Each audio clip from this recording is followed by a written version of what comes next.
Mijn vriendin die zegt altijd, jij kunt je hobby combineren met het werk wat jij doet. En mijn hobby is techniek.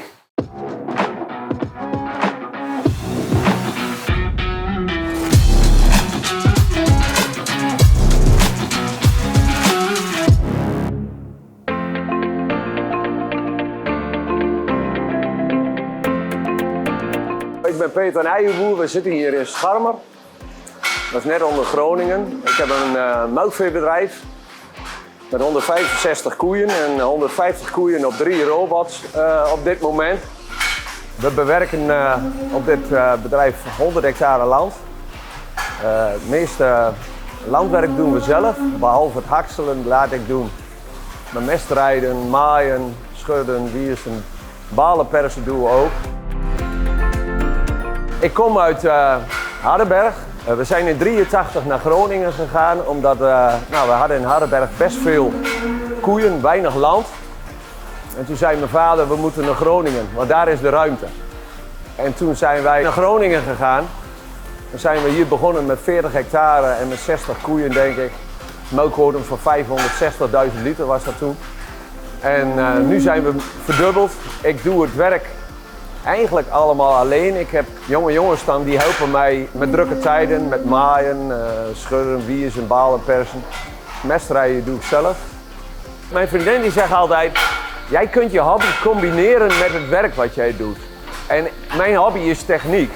Ik heb ook wel in het verleden heel veel door de loonwerker laten doen, maaien. En toen dacht ik, ja, maar ik vind dat helemaal niet leuk.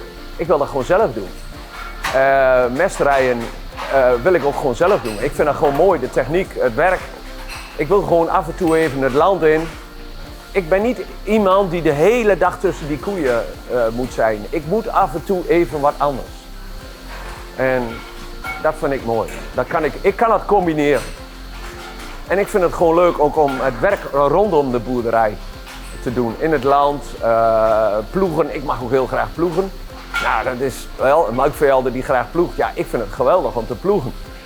Gras uitzaaien vind ik ook gewoon mooi werk. Ja, en ik ben ook heel perfectionistisch. En dan is het ook best wel moeilijk om het te laten doen. Hè? Dus dan vind je het gewoon heel mooi dat je het zelf kunt doen allemaal.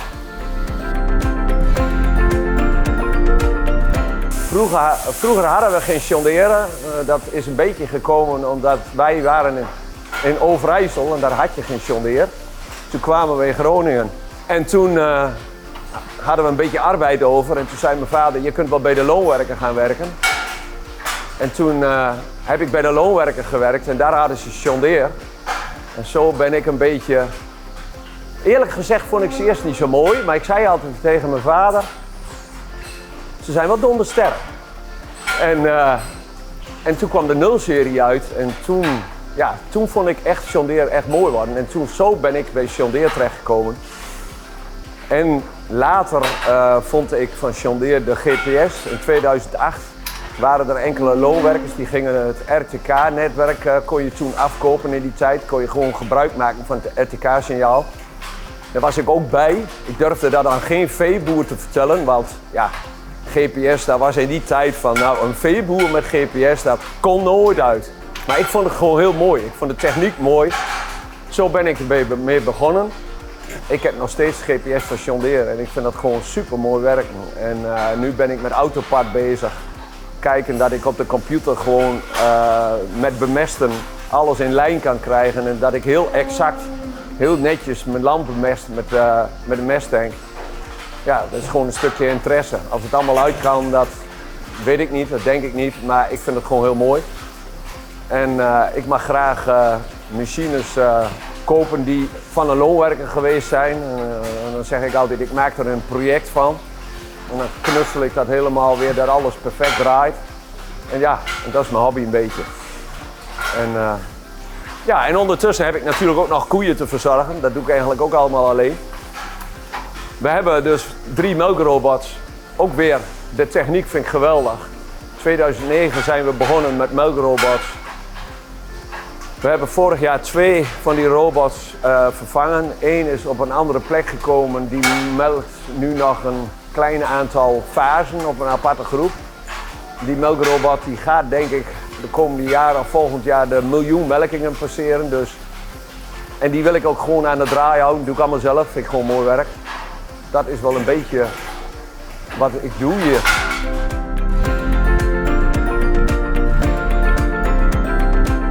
Het allermooiste wat ik doe, dat vind ik dit. Ja, dat het gewoon mooi draait op het bedrijf. Dat de koeien gezond zijn. Ik ben geen boer die heel veel productie onder de koeien heeft. Ik heb gewoon een gemiddelde productie onder de koeien met lage krachtvoerkosten, veel ruwvoer erin. En het moet makkelijk gaan, want ik doe eigenlijk alles alleen.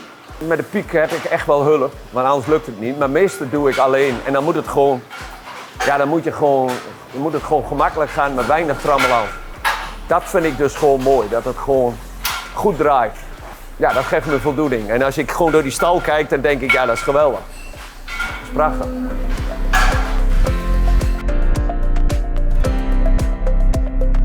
De toekomst. Je moet het gewoon positief zien. En mensen hebben gewoon voedsel nodig. En in Nederland produceren we gewoon heel netjes en efficiënt voedsel op een klein stukje aarde, zeg ik wel eens. En ja, in de techniek wat er is, kun je dat ook netjes doen. Ik zie het wel positief in Nederland. Dus je moet ook positief blijven, want anders dan gaat de lol er ook af. Dus ik zie nog genoeg uitdagingen in de toekomst om boer te zijn, om voedsel te produceren in Nederland.